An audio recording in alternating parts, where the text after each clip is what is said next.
शिर्डी साई माऊली अश्वरिंगण सोहळा शिर्डीत पार पडला.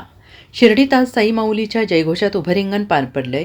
गतवर्षापासून श्रीक्षेत्र कोरेगाव ते शिर्डी साई माऊली पालखीचं शिर्डीत उभं रिंगण घेतलं जातं. दरवर्षीप्रमाणे यंदाही खंडोबा मंदिरासमोर प्रथम ध्वज, टाळकरी, तुळसविना आणि नंतर 2 अश्वांचं रिंगण पार पडलं. हा सोहळा पाहण्यासाठी वारकरी साई भक्तांची मोठी गर्दी दिसून आली.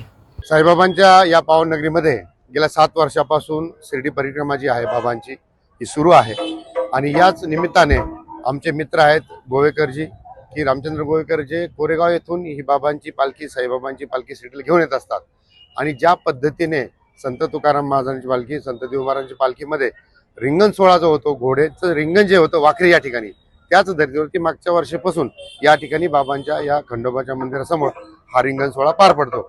यातली जी अश्व आहेत त्यांची एक बैल आहेत ती त्याच रिंगण सोहळ्यातली आहेत की जे वाखरीच्या पंढरपूरच्या जात असताना आपण जे रिंगण सोहळा पाहतो त्यातलीच ही अश्व आहेत आणि म्हणून त्यांचा आशीर्वाद घेण्यासाठी सर्व भाविक या ठिकाणी आले. त्यांच्या मनापासून आभार मानतो.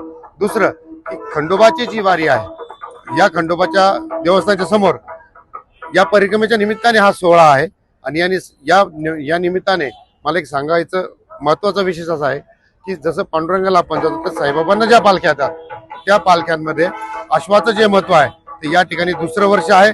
पुढच्या वर्षी देखील हा सोहळा मोठ्या आनंदाने पार पडेल. Bureau report, SBN Marathi, Shirdi.